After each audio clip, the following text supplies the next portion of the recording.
What's up, folks? We're back live this week for this week's episode of Insecure Review, episode 8 of season 4, Lowkey Happy.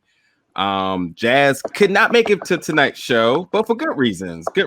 And we'll definitely toast to her for an accomplishment that she has made today. But she'll be back next week. And as always, you can check out her written reviews and other think pieces on website, which you can find in the description after the completion of each show. But this is episode 8, Lowkey Happy. Quick synopsis of the show. Very short, actually. And it's just about Lawrence and Issa catching up, talk life, career, past mistakes, and what makes each other happy. We kind of been waiting for this for a long time. We've been talking about for a long time is that, yeah, it was all good with them, but they have never really talked. So we were definitely looking forward to this episode. It was also written by Natasha Rothwell, who you may know as Kelly. So last week, Lawrence J. Ellis wrote that episode. So it looks like the main characters are getting their hands at writing, getting a chance to write an episode this season. So very, very cool. And we will definitely talk about Natasha's fingerprints all over this episode because it's very evident. But before we get into that, quick 2 notes, actually 3 notes. Number 1, with everything that's happening in the world today, we definitely just want to make sure that everyone is safe. Very, very difficult time in the world right now. A lot of emotions. A lot of people are voicing their emotions, and we just want to make sure that our fans and friends and everybody, hopefully everyone's staying safe. We absolutely understand what's going on, and we can talk about that for a long time, but we just want to make sure we send our praises and wishes to everybody. Hopefully everyone's doing good, staying safe, and we'll get through this. With that being said, too, Kendrick Sampson, who plays Nathan on Insecure, I'm not sure if you guys had a chance to view his live yesterday, but he was on the front lines of the protest in LA. And, even with his celebrity, as you can see, if you haven't seen, he was also attacked. But at the same time, he was advocating for a good cause, and definitely hats off to him for the live coverage for a couple of hours out there. So I was really cool to see somebody that we're definitely a fan of to be right up out there, regardless of his celebrity, because he wanted to make sure his voice was heard. So definitely wanted to give a shout out to that. And then also in other news, Yvonne Orji, who plays Molly, her comedy special on HBO will be premiering this Saturday, June 6th at 10 p.m. So definitely want to check that out. So that's pretty much with our news, but we definitely want to get into this episode right now. And this episode started off exactly what I thought it was going to solve, and it was awkward as hell with Issa falling flat on her face, Lawrence chucking up his words. But nonetheless, I think, and I'll throw it to you guys that we just been really looking forward to them spending time talking. I know the big emphasis was what was Lawrence going to have to say, but when you think about it, anything he said at this point was going to be interesting because they have never really sat down and talked. And regardless if you overlooked that or not, they said out their mouths like, hey, we never really talked to each other like that. We just went with the flow, and we had all of it. We had problems, we were tripping or whatever, but we just never really talked. So initially, just quick reaction to you guys, and start off with you, Lou. What was just your initial thoughts of just hearing them having a set piece and time and just being able to just really release to each other? Lou? Well, one, I couldn't understand the words you said as the question. I'm not gonna lie to you. That's Somalian internet. It was like like it was crazy. It was crazy. I really still can barely grasp the question, but I'm assuming you asked me about Issa and Lawrence and the episode. I'm assuming. Can I assume right? Yeah. Oh, cool. Okay. It was awkward. It was funny. It was uncomfortable. It was it was a lot of those things all wrapped into one with me. It brought back way too many memories of me doing this exact same thing with one of my exes. So it just it hit a nerve of this having that uncomfortable conversation after everything ends that you never have, and that you meet up like it kind of presents itself like you're being friendly, like you're friends and you're like friends catching up, but it's so loaded for everything you have to deal with in that small moment. It feels like a lot of pressure. Yeah. If that makes any sense. Absolutely. Go ahead, Amai. So, I guess yeah, I'll piggyback off of Lou. I think in the beginning it was uncomfortable, but their chemistry, like Sherelle and I were talking about earlier, is undeniable. The bond that they have, that connection that they have, is kind of something that just never faded out. So while it was uncomfortable and of course awkward because this is the first time that they're having this real conversation, I think it was really necessary. And I'm excited that that it presents a conversation that we all probably have wanted to have and or have tried to have at some point in any of our relationships. So I'm interested to see the dialogue that we share tonight on the episode. Mm-hmm. Mm-hmm. Go ahead, Sherelle. Yeah, same for me. Just seeing them together again in a serious way, and them both knowing that this conversation that they're about to have is going to be awkward. Issa makes it even more awkward by coming into the restaurant, the bar, and falling down. Then she just lays there for like a couple of seconds, and it's like, Issa, get up, because like the average person is not going to just like lay there after something like that happens. But it was really funny. I'm gonna need a minute. I'm gonna need a minute. Yeah, she's like, I'm gonna need a minute, and it's just really funny to see her because that's just like her entire personality. But I was actually really happy to see them being able to. It's like since everything happened, they've been cordial with each other. They haven't been really like disrespectful towards each other, but just to kind of see them being able to be adults and have a conversation that is going to be a hard conversation or a conversation that you're not really sure where it's going to go, because Issa definitely went into the situation very, blind about what he wanted to talk to her about. And then it made you feel tense the entire time that they was talking to kind of just know, like, what does he want? But it just was really nice to just see them have a conversation, and their chemistry is crazy. I think that they still have a lot of love for one another, and it doesn't just disappear after 5 years. But it's some other things now that are very concerning for me that took place in this episode. Yeah. Yeah, I like Lucas said, absolutely been there. So I'm not sure if the word triggering is quite the word I go with, but it's definitely reminiscing. But as a fan of Issa and Lawrence, I was definitely looking forward to it. Like you said, the chemistry. It's undeniable, and them as actors, they're just organic together. I believe a lot of them, the two of them, is a lot of the reason why everybody is fans of the show as it is now. So we haven't had them being able to really have a truly organic scene like that since probably season 1 or season 2 of some sort. But in the sense of the characters not talking, you also have that we've never really had to have a lot of really level dialogue between the two of them because the characters lack that. So being able to see that was magical as well. And I appreciated it on so many levels. As somebody that's looking into the show, from for a knowledge standpoint, and to somebody just as a fan wanting to see two people get through this. And I thought that was really, really cool. The next thing really interesting, because there's a lot to really make out of this. Outside of word, mannerisms, responses, demeanors, a lot was able to take from this. And one thing I quickly picked up was that Lawrence is not sold on Issa and Molly not being friends. He was like, yeah. Oh, okay. Yeah, not so. So he kind of was like, okay.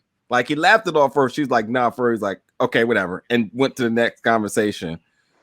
I think Lawrence is thinking a lot of what I think. I'm not going to vouch for nobody else, but he knows it's the inevitable for them to obviously pair up. I'm curious to know, and I'm curious to know what you guys think on this. Where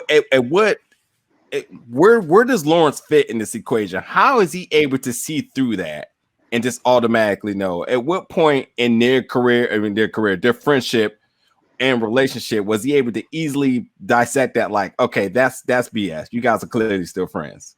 It's history. They've all been friends for years. I don't know if it was him seeing through anything more than it was Andrew saying like, but that's your best friend and y'all gonna work it out. That's just that's kind of like a given. I feel like that's how most people would react, right? So if like, so me and Lucas have had similar situation where I'd be like, so I ain't talking to so-and-so, and Lucas be like, and then when it actually happens, then he's like, oh, okay. But initially, because you've been friends with somebody for 20-something years, nobody's gonna believe you when you say y'all no longer friends. That's major. So I don't think that Lawrence was like seeing through it. I think that he was just hoping for the best because he knows them and he knows the history. But yeah, I don't think it was anything more than that though. Yeah, I think he was definitely trying to understand like what happened, because obviously they kept getting interrupted when he was asking that question. But then I think he also kind of was just like, y'all gonna be friends again, or y'all will figure it out. I don't think he was trying to be like nosy about it, but I think he really did genuinely want to know like what happened, and y'all not going to not talk for forever. Y'all gonna figure it out. Kind of thing. I'm going to say this, and I mean no offense to my beautiful, talented female co-anchors here on this podcast. When I say this, most men don't believe women when they say they're not talking to their best friend. We get it. It literally it lasts for like maybe a week, maybe like a couple of weeks to a month if y'all really, really mad, but y'all will always be back friends again. We pay that no attention. So when Lawrence was like, yeah, okay, that would be my response. At all times, that's always my yeah, okay, you mad now. So right now, she's the worst thing in the world to you, but y'all will be all right. And we don't expect anything different. Exactly. Hey, I got real questions here. Like, for real, I got questions on this really quick. Now, I know it's been a long time since we've been out. Brunch, club, happy hour, whatever it may be. But I might be super oblivious to this one. But do people really be turning up the Lizzo like that? Yes, they do. My God. Yeah, they do. My God. Yeah. Yes, they do. I don't know why. I was looking like this is not real. But I was like, let me ask first before I make a comment like that. It's in like hipster spots. Yeah. That you would even hear her music. That's when I first heard it. I didn't know who she was. And then I heard the song and they was getting up. Shout out to Red Rock, I think it is in DC. Lake Street. Yeah. Uh-huh. They was partying. I'm like, who the hell is this? Like, why are y'all bumping me and stuff? Like, it was so unnecessary to me. But yeah, they get up and party with her. Oh yeah, man. I'm thinking about it now, and I didn't first hear her song, that particular song, until I watched the Netflix movie with what's the girl? It was the breakup movie. I can't even think of the name of it right now. That's actually the first time that I ever even heard the song. Yeah. Yeah. Oh, so she like Vince Staples. We don't really hear her music, but supposedly she's big. Yeah. I guess at this point. Now, last week I had to ask you guys about like when you were on the plane, and I was like, do you ever get that person across from you or somewhere in your atmosphere that's just all up in your business and talking to you? Now, I know if y'all disagree to this one, I'm just living in a whole different dimension. But please tell me y'all have had the black mom Uber driver who just does the most and always either talk about her kids or something so extra. Have you ever had that experience before, like they had with this one? No. Yeah. Nah, you on your own there, buddy. I have, yeah. I was actually on my way to a job interview, and and this particular driver, she was going on and on about how she left her government job and how she became an Uber driver. And I was like, you went through a lot. She left her government job to drive no Uber. complaints and everything. Yeah. What do y'all be doing when y'all be meeting these people? Okay, so mine. So mine, Lucas, which is even funnier. So after New York Comic-Con this year, and remember I left early because I was just tired. I was done, and I didn't get back home until I didn't get to Union Station in DC till about 1 or 2 a.m. and I was burnt out. I mean, I wanted nothing more to be home, and God knows I just wanted to get in the car and just lay back. And God knows I ended up getting the black mom Uber driver who just had to talk about her son for 40 minutes in a car, and she was looking back while she was driving. I was like, I'm just gonna close my eyes. If this is it, this is it. I had already had a horrible experience on the bus, so. But yeah, man, I'm trying to tell you, when she was like, "I wish we just got the silent rider," I was just like, "Yeah, I know that feeling." I put my headphones in. Ain't no talking to me. I'm not. Nope. But. What is the take from that conversation, that ride, is when Lawrence kind of, well, maybe I'm wrong, but you guys tell me, jokingly said that he had bought a ring. I thought they were just, playing charades. In other words, the entire ride about. I remember that episode. Yeah, I remember that episode. Why am I drawing a blank about it then? What season was that? Probably 2. It was one of those reflective season episodes. Yeah. Yeah, he was in the store with her and he tried it on and whatever else. She turned around and said, "Do it now, nigga." Hey, flashlight. Yeah. What you're not gonna do while you're driving me is turn around and look at me. Right. Oh man. Yeah, that was something. So yeah, okay, so it did happen. So nonetheless, okay, so just moving forward now. So they left the Loud Bar, which was interesting. They went from one set to another, because obviously what they came there for, maybe this is how I'm reading it. What they came there for, the environment wasn't settling for them, so they decided to double down to go to the next place. And Lawrence really drug out what he had to say the entire time. Like he said, asked him probably like 3 or 4 times. He really drug it out. But he got right to it once everything was all set and it was just them one-on-one. He said it. He said, "Well, I'm wondering what if we had stayed together." He's wondering, does he give up too easy? And why Daniel was the 3 biggest things from it. So before we answer those questions really quick, the question I want to know, as a little bit of a curveball, is how much influence did Condola have in him fanting these questions? Because these was hardcore questions that she was kind of looking at him about, if you ask me. And he just repackaged it and was like, "Okay, I need to go back to square one." And I know Lou want to get in there, and I'm definitely gonna throw it to you first. All right, go ahead, Lou. Because she was the one saying, "Well, what had happened?" Now he's wondering what had happened, much like you've been saying. So go ahead, Lou. What's your analysis on this? I have been saying this since Condola said those words. I said that was the most important statement of the season, is when she asked him that question. And I remember we were talking about it, and it was kind of said, well, maybe she was hating on him a little bit to even bring up something like that. I said, no, that's a highly important question because it's his mindset.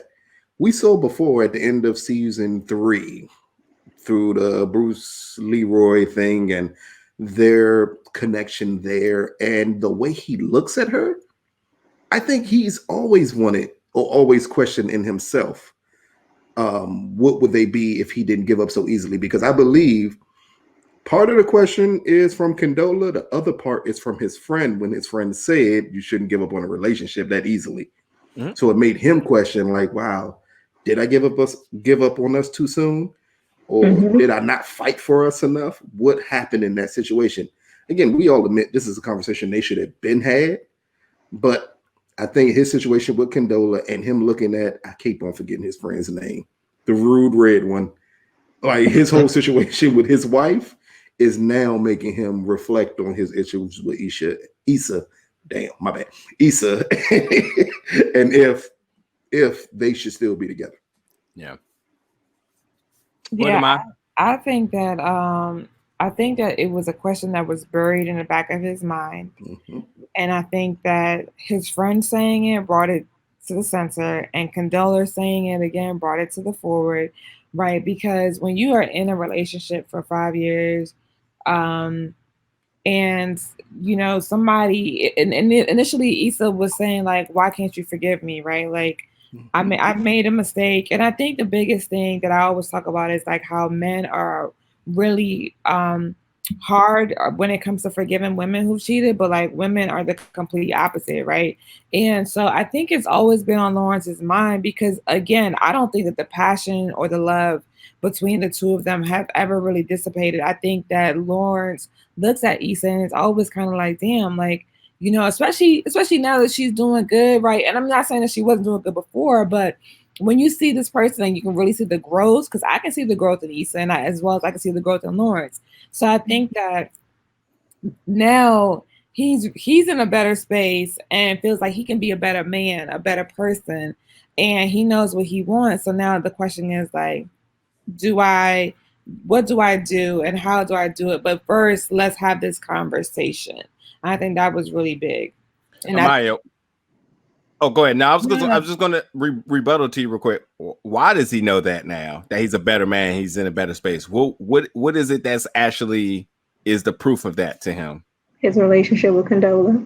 I think the proof is how he feels about himself, honestly, right? So like us, I think that he knew he wanted to be in a relationship, and Condola, in that midst of that conversation that they had in the episode previously, she looked like she did not want to have a relationship, right? So he knew in that moment that he had grown and what he wanted, but I don't think he ever really wanted a play-thing. I think he was going through the motions, just like most men go through the motions. You go in the breakup, you come out, you want to play around a little bit, but you already know what you wanted. I don't necessarily think that Condola brought it out of him. I think now he feels confident about himself. It's really a self thing. He feels confident. He feels good about himself. So when you feel good and you feel confident, that can translate into something different when you have a partner. When you feeling shitty and down, and like he said in his conversation, like, I was watching you get up and go to work every day. That is huge for a man's ego. It's huge for him to feel like, well, what am I contributing? So it didn't have anything to do with Issa or Condola.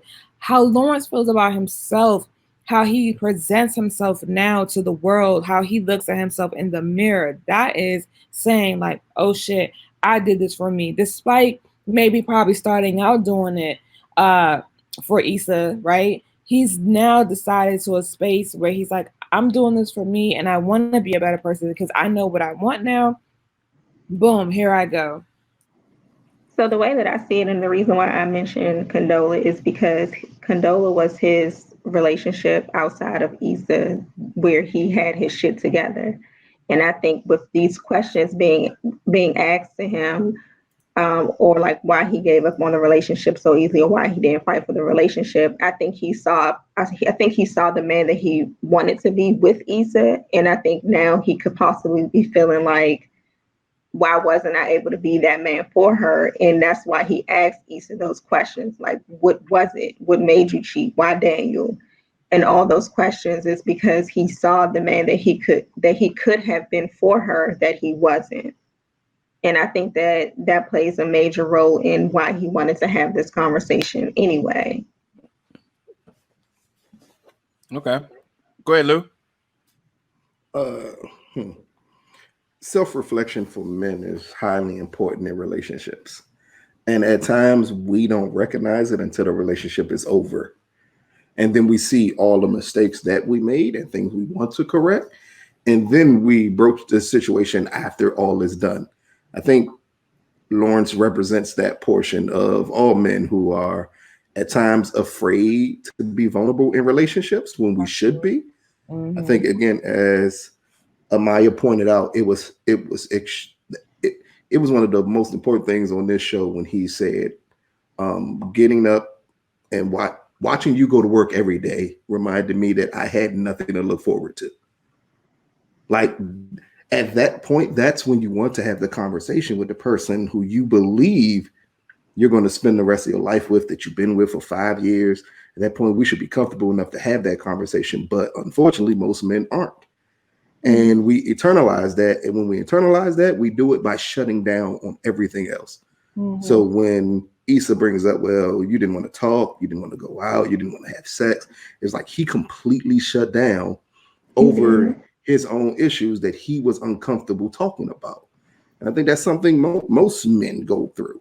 And we tend to, as Cheryl said, he got his shit together for the next relationship. That's what normally happens, is we notice the flaws in our last one and we try to correct it with the next one.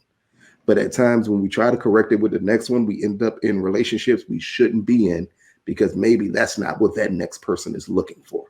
Right. So back to you, Lucas, really quick. Why isn't the Lawrence character more relatable to people, Dan, if he shows a lot of characteristics that most men go through?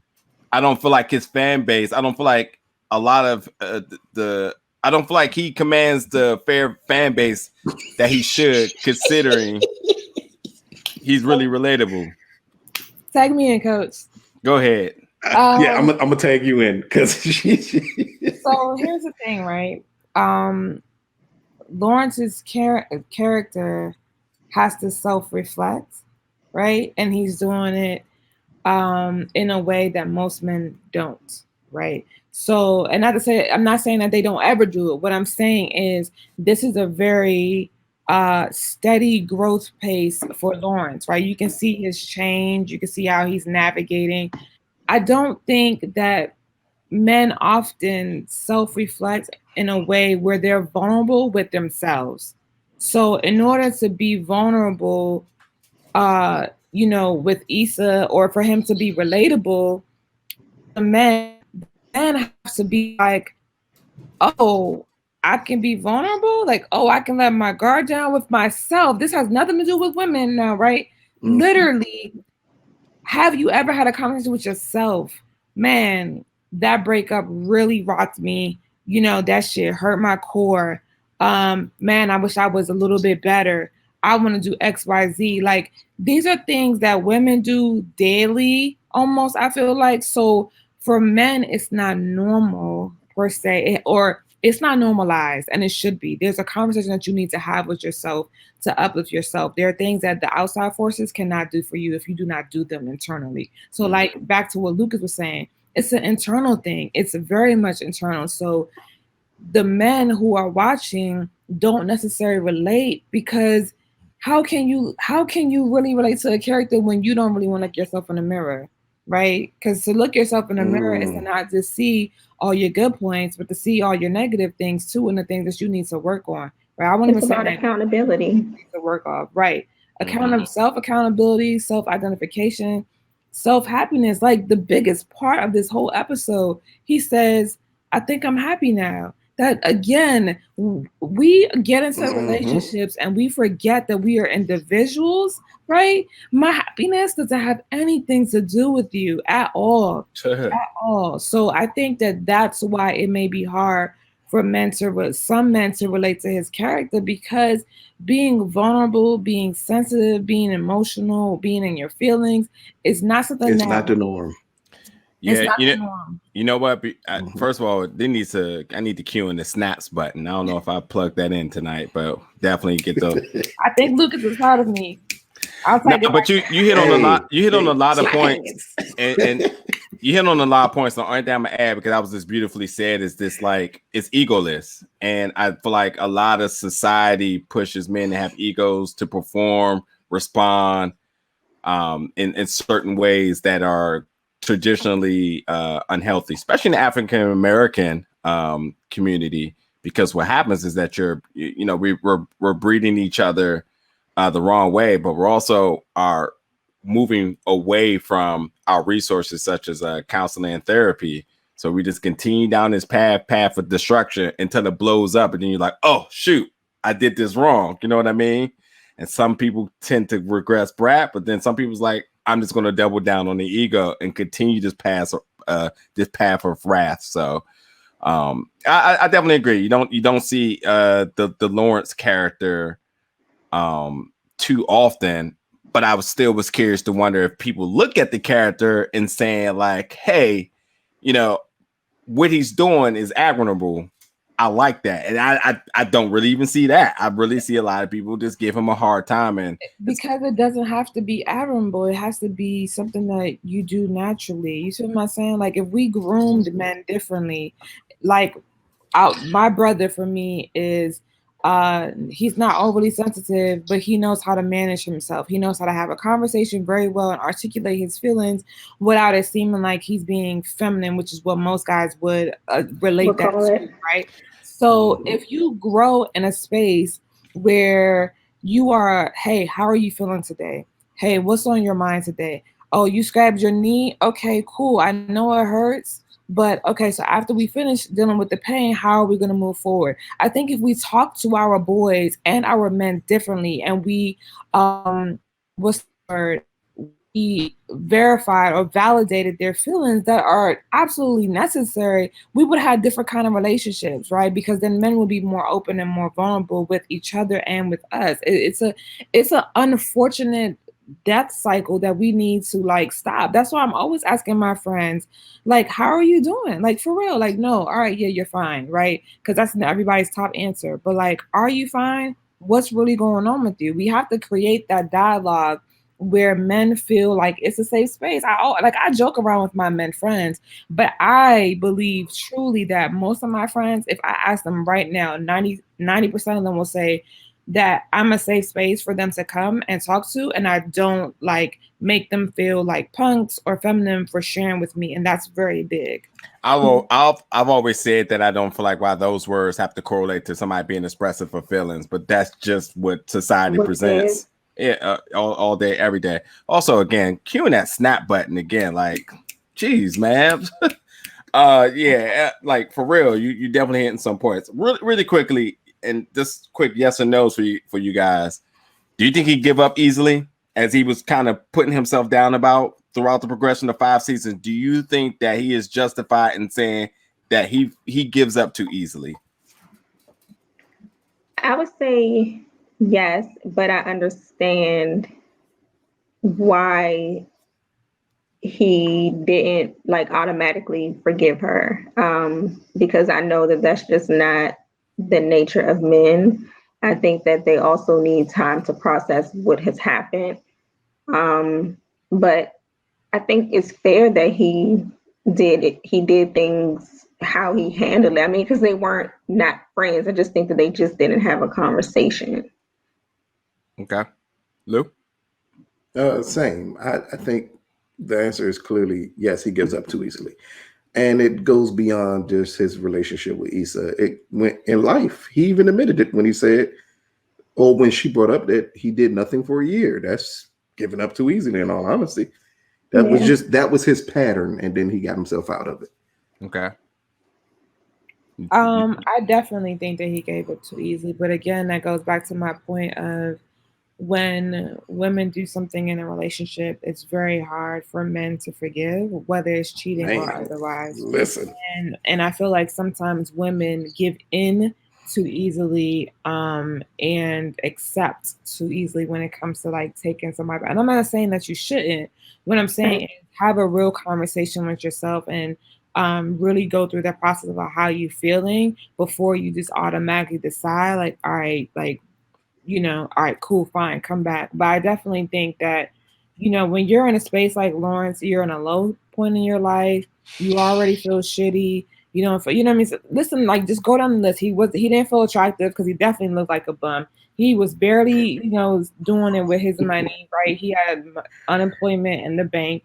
And then he's watching his woman go out here and do all these things, all that stuff. Again, back to your ego, like you mentioned earlier, back to the internal, like Lou mentioned, and just really not in doing the work to figure out who you are and how to be greater. So of course, when you pile on too much on a cake, right? Because cakes are not very sturdy, so you keep piling on layers and layers on a cake. If it doesn't have what it needs to at the bottom of it, it's gonna crumble. So I feel like that was just one more thing that crumbled in his life at that time. Well, and you talking about foundation. That's the reason why the relationship crumbled, because the basic foundation of conversation is exactly why they're at the point they're at now. Quickly, really quick about it, because you're like on fire right now. You might as well just plug plug your show on Thursday in case anybody needs additional content from you. Listen, Cocktail Confessions this Thursday is definitely going to be lit because I'm going to use this. I definitely am. When am I going to get on the show? I've been waiting. Oh yeah, Jesus. You know what, Lou? Listen, You know what? this episode is good for you. This episode is good for you. I'm gonna come to the team. Oh wait, that I might make an appearance. Hey, come Hey. right. Yeah, definitely check out her Facebook. It's every Thursday at 7 p.m. That information is also in the description below. Really quickly, because I want to change topics, but I would definitely want to ask Lucas one more question. You have definitely been advocating hard for this man Daniel, and you've been wanting Daniel to come back, and he brought Daniel up, and she responded and said, because he gave me attention and made me feel good, it made her feel good to be wanted. Is that exactly the role that you saw him as, or did you think it was deeper than that? No, always. Daniel gave her nothing but attention, and that's what she always wanted. It was like she was doing Build-A-Bear with men, and then you fit a portion of that Build-A-Bear that needed to be fit. And that was the attention and everything else that she needed to feel wanted. Yeah. And Daniel wanted her at that time. And to me, that's exactly what she was before the end of this episode, which we didn't get to yet. That's what she, I think, was leaning on to until the end of this episode too. Yeah. Okay, fair point. All right, now I was just going to go through a couple of these things. I'm going to compile a couple of notes together really quick. Okay. So again, a lot of this episode was about them having conversation, but not just that. It's the idea the both of them had a lot that they wanted to share that they have been holding on to. I think that creates toxic atmospheres when you're holding on to things that you probably need to get off your chest eventually. But so with that being said, Issa has been a little slandered over the last 4 seasons about being messy. And we talked about growth with Lawrence. We talked about growth with Issa in the beginning part of this episode. So a 2-part question here. And obviously, anybody who's listening to this show, I definitely want to hear what your comments are in the comments below. Was this conversation healthy? And was it absolutely necessary for the two of them? And was anything about this conversation considered messy? And go ahead, finish. Yeah, no, I was just going to throw it right to you. Go ahead. And it wasn't messy. Do I feel like it was necessary? I think it's only necessary if you have intentions behind it. And a lot of the phone calls from Condola threw me off. So for me, is what is your intention with this conversation, and what is it that you want to have a conversation with me about, and why do you want to have this conversation? Are you having this conversation with me so that you can have closure? Or are you having this conversation with me so that we can potentially rekindle something? I think that the conversation is only necessary if you have intention behind it. If you don't have any intentions behind the conversation other than to just to have closure, I think that's fine. But for me, I'm really confused by what he wants, because it's still not clear what he wants, what his intention of this conversation is. Have the conversation and then let's figure it out from there. But with them, I think that because there is so much history, so much chemistry with them too, I think that this just blurs the lines even further. I think that it's going to be a lot of things that come out of this episode that can potentially hurt a lot of people. And that's where my concern with intention comes from. Am I? Okay. So I think so the conversation in itself was not messy. I think I agree with Sherelle really on all her points. The conversation was not messy. I think the both of them, considering that they are still friends and or have some sort of relationship, friendship, the air definitely needed to be clear. And I am with Sherelle 100% on the messy part. I won't even call it messy. The uncertain part for me is neither one of them clarified what the ending of this conversation meant, right? Issa was very aware that Condola had been calling him. He called Condola back. He even tried to make plans with Condola. And after hearing that conversation, Issa's decision was, what if I don't want to go? And my problem with that is myself and other women have done the same exact thing. And that situation is confusing, and it's almost dangerous to put yourself in a situation with your heart, because 5 years, you're not just saying, what if I don't want to leave to tonight, right? That's not just tonight. That's the 5 years and the missing you and the trying to go into other relationships, and now I'm back here. All that is the inconclusiveness of this. Absolutely not. And it's on both of them. So I have had clarified that beforehand. I think that because the way Issa left, maybe she wasn't expecting anything, right? But let's be real. We're women. Yeah. I just don't think it was I don't think that part I'm not too thrilled about, because you don't just jump back into that situation without knowing the direction. It's very, very dangerous and emotionally can be catastrophic. And like Sherelle said, a lot of people can be hurt, because what if Condola finds out? What if Nathan finds out? Then what? So there are just so many different things. I didn't like the blurred lines. Agreed, Yeah. but it was just, and as soon as that happened, I'm like, I was rooting for you. And then we were all rooting for you. Yeah, so I was happy about it. So Lucas, I'll make this one little point, and it's just the fact that this whole scene was intense. Like the sex scene in this episode was intense. It was completely different from him smashing and running that he did after they broke up.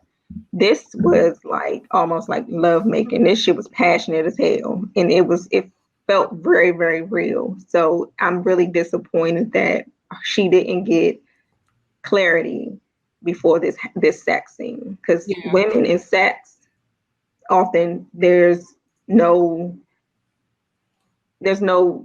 like separation of it with your feelings. You know what I would say, jumping on that too, Sherelle? The part where he hits her with the like, all right, cool, I'm out. My heart dropped, right? When he like fake leaves, because I definitely thought he was leaving for real. And yes. Back, and I'm like, y'all just looking for a reason to be mad at him. And the reason why I say that is because I wrote it in my notes. I wrote it in my notes is that, damn, did TSA Bay showing up affect? Hold on. I want to form something for Lou really, really quick, because you guys are jumping on something else that I know we want to talk about in a second. How come any other episode 1 through 7, Issa talking to Lawrence is considered messy, but now it's not? I never said their conversations. I said from the beginning she was messy. And wait.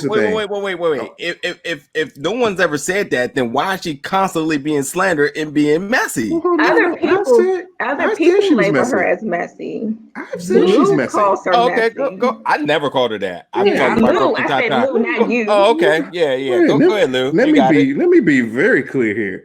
The way the conversation started, it was necessary. That's something that you should do if the breakup is not clear in any situation. Damn it. Me and my ex, we ain't had a conversation for 3 years. This is the type of conversation we need to have. But it's not going to advance to the stages that they went to, which made it messy. When she realized that Condola was still in the picture, that's when it started to get messy. And she went right along with it, as both of our amazingly beautiful co-hosts said. She blurred lines that was unnecessary to blur, just because when she came out that bathroom and she knew he was talking to Condola, and she said, well, y'all gonna try to hook up later? He said, yeah, I might do. What happened if I don't want to leave? messy Issa all over again, because you just blurred the line that was unnecessary to blur. But he Completely also unnecessary. allowed it, and so He allowed it. It's Men will allow it. But that's the Let me whole let y'all point, know. though. Men That's will the whole allow thing. it. I think that it's unfair that I've called Lawrence messy too. I've called Lawrence messy too. I said both of them were messy. When we were going back and forth, especially through the hour and all that other, I called the whole situation. I said everybody involved in the whole situation is messy. But Issa is a messy person. She kind of likes this. This is what fuels her, I believe. It's little unnecessary dramas. She knows what she wants. She knows what she wants. I believe she does. I believe she kind of thinks she wants to see if it will work with Lawrence again. And she sees Condola as an obstacle. And she treated that night, she treated it like an obstacle when she knew he was going to go see Condola. And she said, what happens if I don't want to leave? I know Nate, I'm not going to speak for Nate here, but I'm pretty sure you may have had a situation where a woman has done that exact same thing. And I'm pretty sure my two amazing, see, I'm gonna keep on complimenting y'all every time I kick it to you. My amazing, beautiful female co-hosts have had situations where men have done that. That's a trait of a messy person to do things of that nature. I'm just gonna move to the next Oh, so you're not gonna share. Okay. I was just phantom everything all together, my little small package at the end. I think another thing that we want to, and I definitely want to make sure this question is asked to the fans as well. Anybody listening in the comments below. So Condola was texting Lawrence asking if he was available tonight or that night. And she worded it. I know we said Tuesday, but are you available tonight? He says he's out right now, but he'll test when he's done. She then called him back. And the question is now, what does she want? What is she's blown up his phone while wondering what it is, and it's bye girl.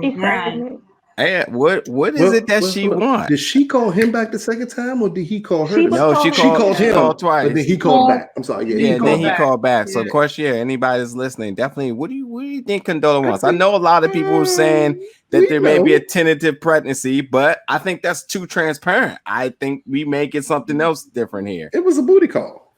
Okay, I'll take that. But yeah, I'm definitely curious. Let me know what you think in the comments and what else. Well, here's the thing.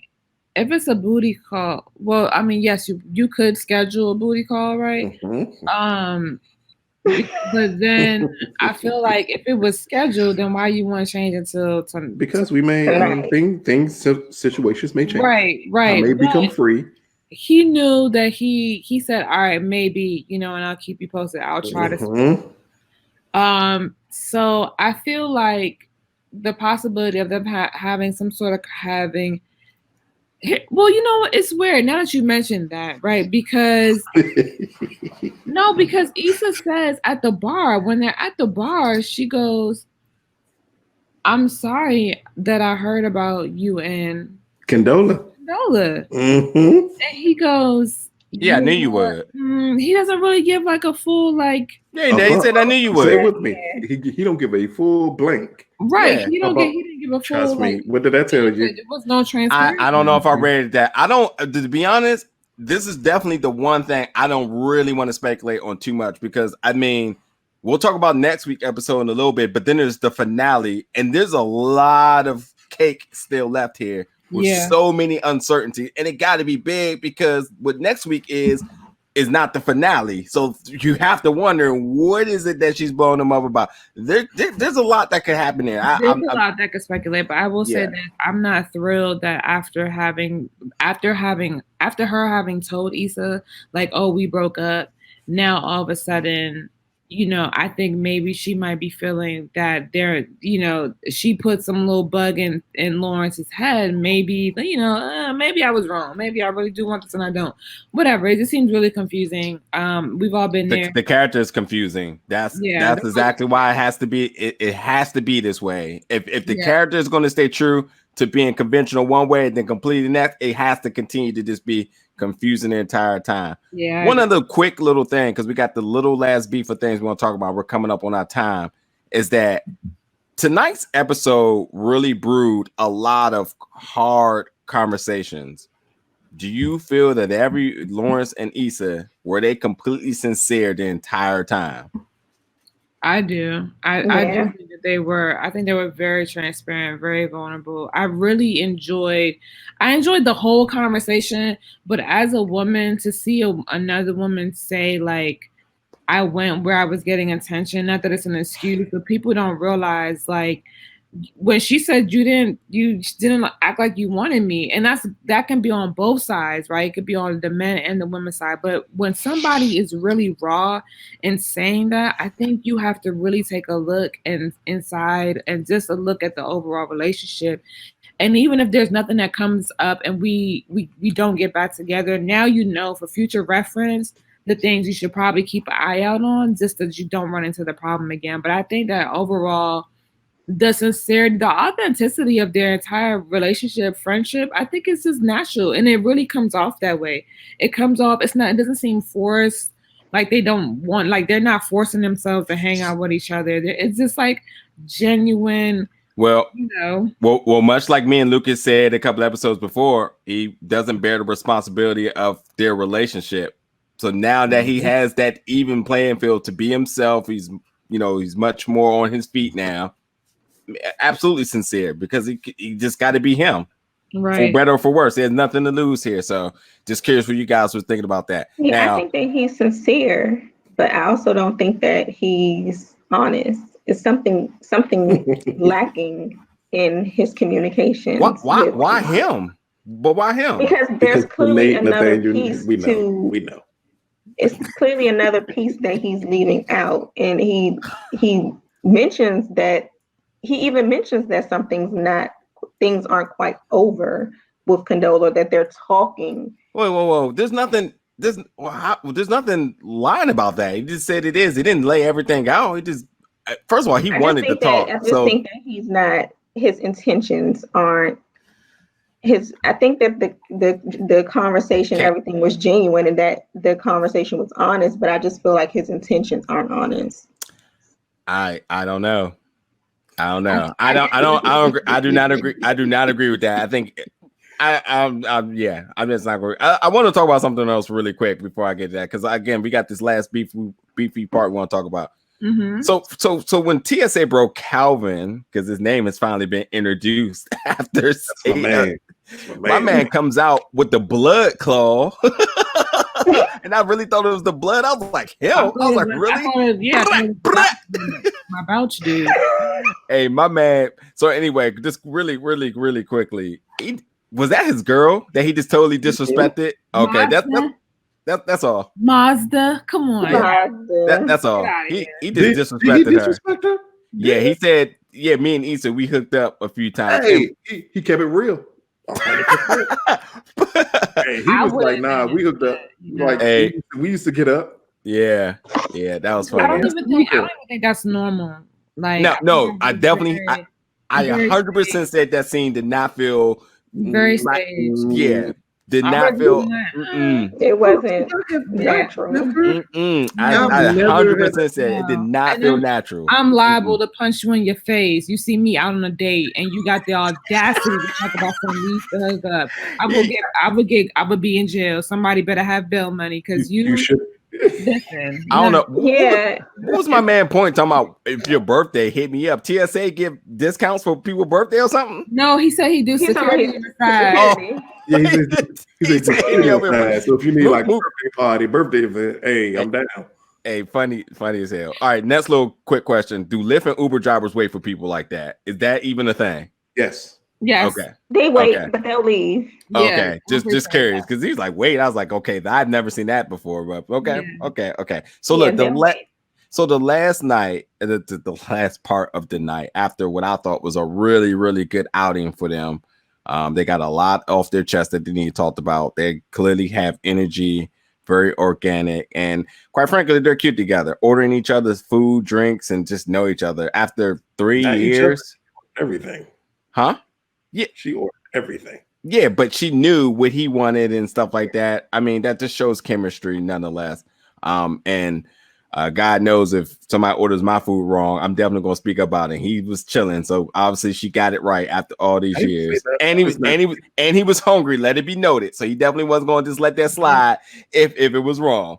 So everything, the whole night, I thought was beautiful, and it comes to an end, and Issa says, I thought this was a really surreal moment. After he done talked about him being happy, she done looked at him, which is probably the hardest thing for her to do, to say, you make me happy. He said, me too, which was an awkward response because I wasn't sure who that was directed to. I think he was still talking about himself. But the big question is the sex for the night. Was it for closure? Was it the end? Or was this for new beginnings? They never clarified. That's a problem. Well, obviously we don't know. Well, this is the question. What do you think after everything that happened tonight? What do you think? The goodbye was awkward. So for me, it's a question mark. I'm gonna go with it was for closure because my experience has never been otherwise. So, and I feel like, and I think that, and again, back to the show being relatable, I think that's such a hard thing when you've gone through things and you know what those outcomes look like. Literally, for real, like my heart felt like I was going through that experience because I've been in that situation, and through those experiences is why I now have conversations that people will say scare men, but if I scare you, then you don't need to be in my space. So I think that it was a very unfinished business type of scenario. And the fact that Lawrence is even considering going to talk to and or see Condola after being out with Issa and them having this amazing time, it doesn't give me much hope to say that he actually wants to be in a relationship with her.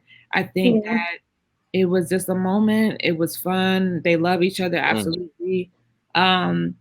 But unfortunately, based on my experience and based on him wanting to go see Condola after having an amazing night, I would have to say it was just for closure.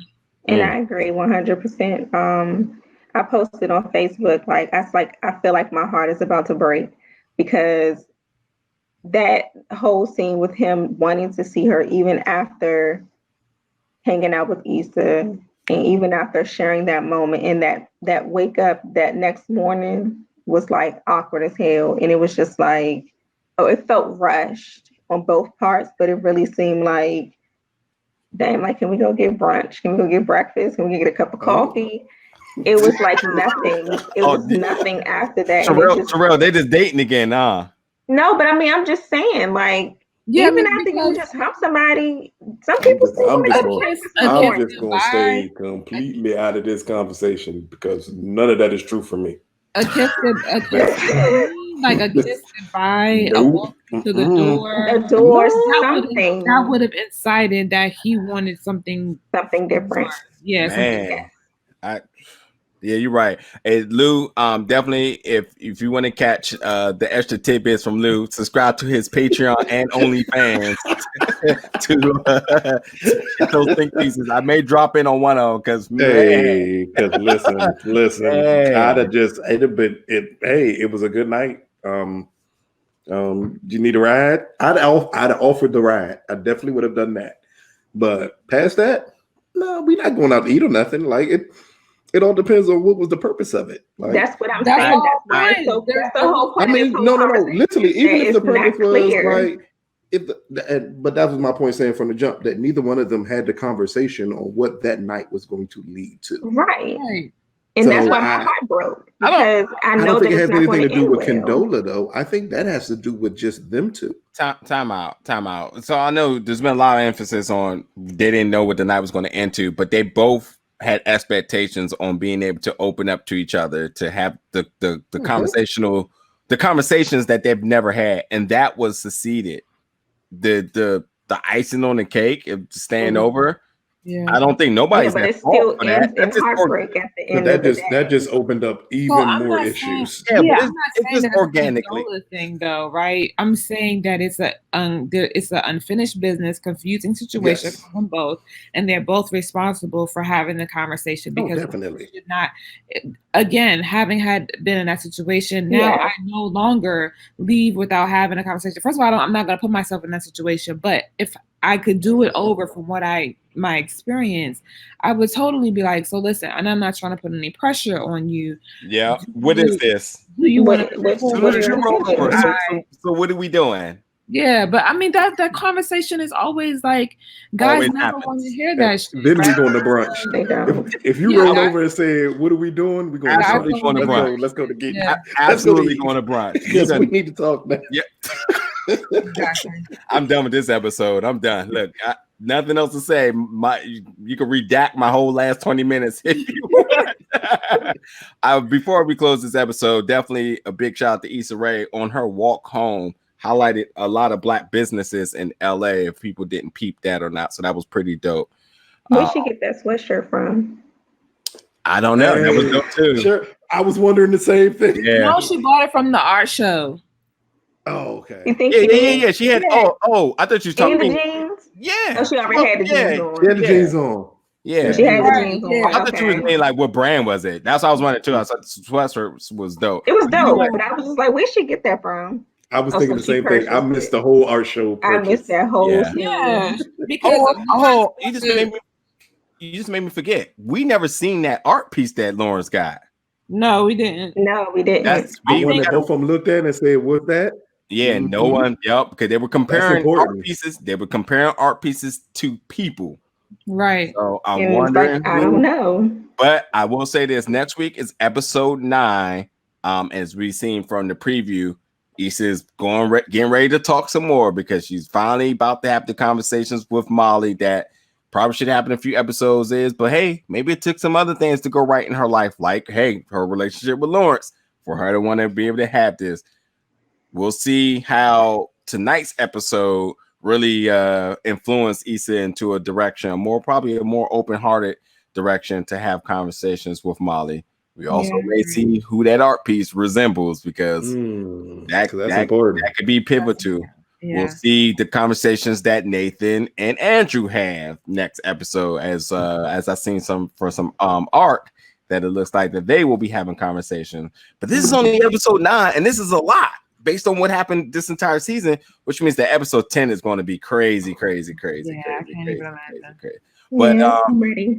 We're still trying to keep our hope up. Maybe we do episode 10 live because they're kind of opening things a little bit, but we might be in mask or something. But I think for episode 10, it's gonna be crazy because this season 4 has been kind of crazy. Let me go get me a mask with the shingles and shit on it so I can be fancy.